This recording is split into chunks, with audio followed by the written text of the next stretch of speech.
So next we're going to shift our conversation into data and how data is used.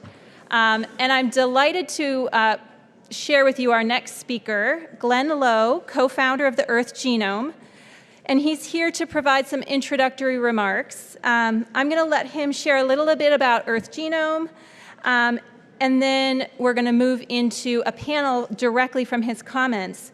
I just want to mention that Glen's, has this vast management and consulting experience that is wedded to, I would call, an unofficial title as a water data guru, and it really puts him in a unique position to understand the interplay between people and data, which I found so exciting in getting to know Glen. So please join me in welcoming Glen to the stage.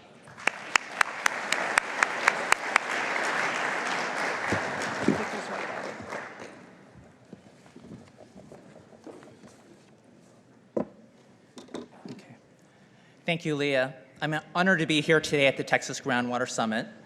And thank you to everyone here in the audience for what you do every day to address Texas water issues. Today, I'm really excited to be moderating the upcoming water data panel. Before that discussion starts, Leah asked if I could offer a few words to help set up that discussion. A little context about me. About 5 years ago,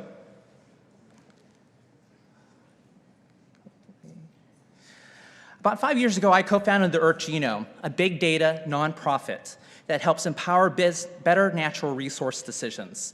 Since then, we focused extensively on water. We've been working with local water decision makers across multiple states and internationally to build cutting-edge water data tools. Specifically here in Texas,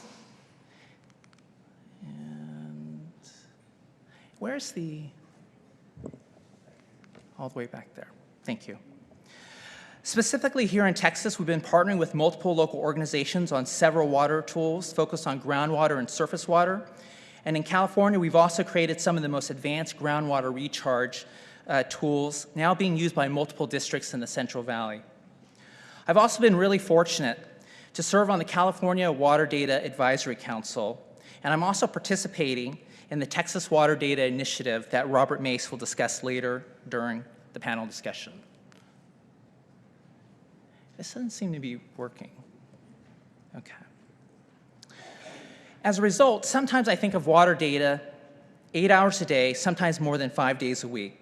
But what I soon realized after talking to countless water folks over the years is that collecting water data is essential. But what's really most important is using data to reach better decisions and better outcomes. Outcomes that affect local Texas communities, farmers, ranchers, water agencies, and other critical water users. Over the years, I've talked with dozens of water agencies on the topic of water data. I wanted to now share a few insights from what people have shared with me over the years. I'm guessing many of these will resonate with how you all see water data today. First, the challenges. Data is too costly, especially for those who collect, manage, and report data. Next, transparency issues. Concerns that if I make my data more available, someone else will use it or misuse it or misinterpret it. Next, my team is really small. This all feels really complicated and not really the core expertise of what my team does. Next, I don't know where to get started.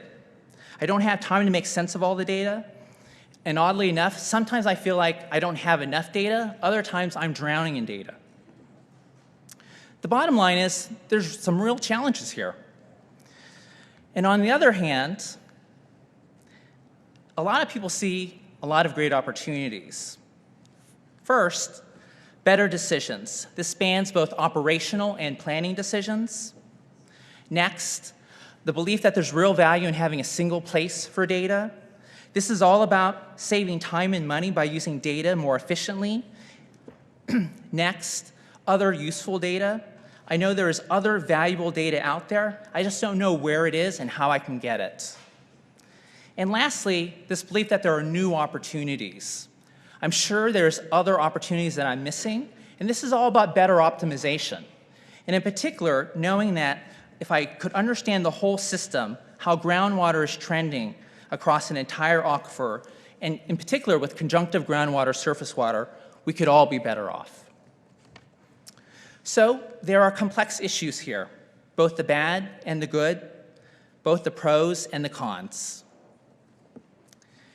In my opinion, this can be summarized by a single overall challenge for water data today. People perceive that cost is greater than value.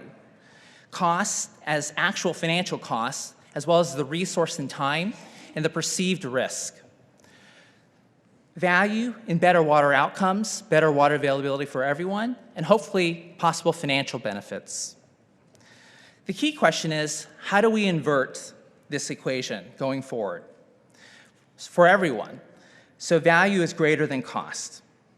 So today, there are a number of ongoing efforts to address these challenges.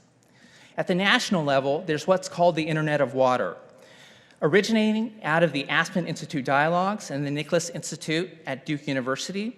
The goal is to make national and state-level data more actionable via hubs for water data.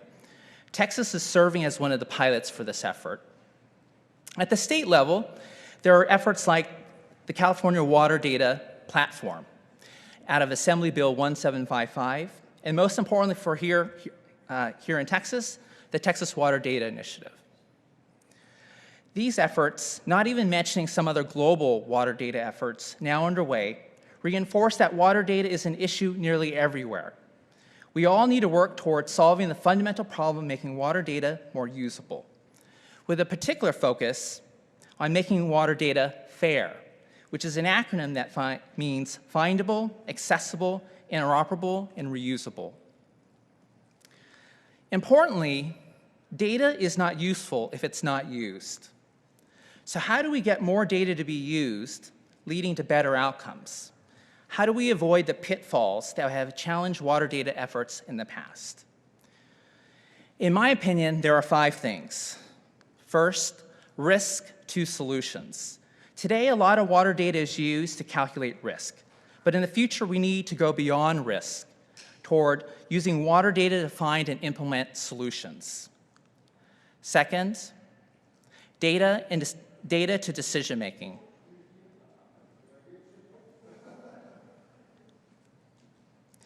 Today, there's a fixation on more data, but our goal isn't more data. The goal should be better informed decisions. Third, from isolated to integrated. Today, water data is often used in silos and accessible by limited users. In the future, we need to go toward consistent and compatible data to help implement system-wide ideas such as integrated water resources management, helping address groundwater and surface water, water quantity and quality, flood and drought, in urban and rural, within and across jurisdictions. Next, single to multiple benefits.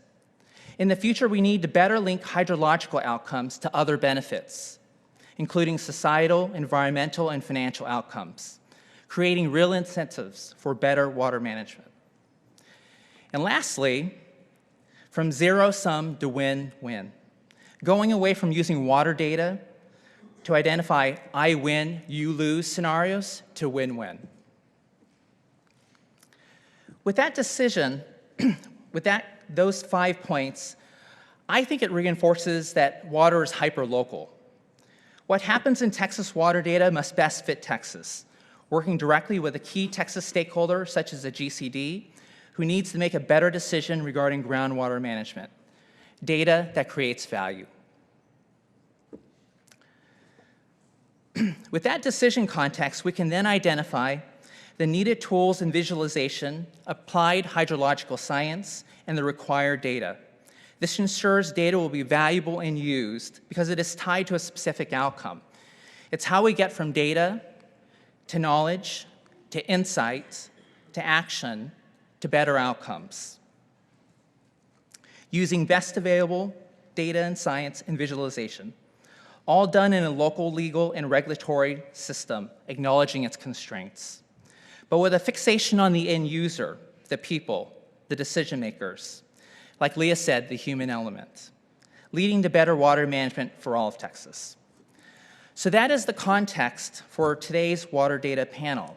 How do we help local Texas water groundwater users and managers make better decisions and reach better outcomes using water data.